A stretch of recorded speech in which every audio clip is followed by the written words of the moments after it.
Every human being has the universal right to be treated with dignity, irrespective of nationality, sex, race, religion, or any other status.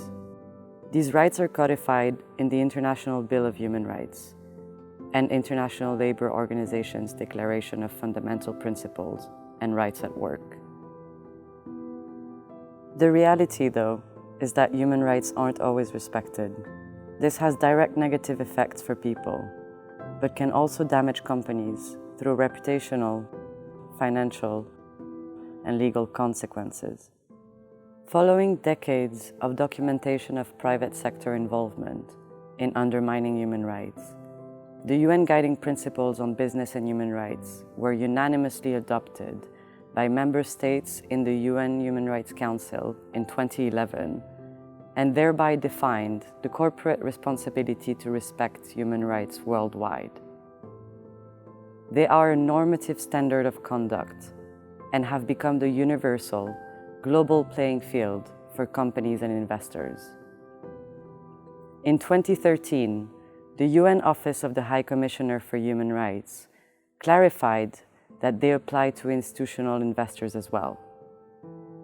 In 2017, following cases against investors in breach of the guidelines for multinational enterprises, the OECD also released guidance for investors on tackling this issue. What does this mean for investors? The UNGPs consist of 3 pillars. The state duty to protect, which emphasizes that governments should consider business entities when regulating to protect human rights. The corporate responsibility to respect, which exists independently from state duty and applies to all companies and investors, regardless of their size, sector, location, ownership, and structure. And the access to remedy, which is an expectation of both states and companies to offer access to remediation for those who have had their rights impacted. In practice, investors are expected to clearly state their commitment to respect human rights, identify, address, and communicate negative outcomes to people associated with their investments, and finally, to use their influence to ensure that access to remedy is provided.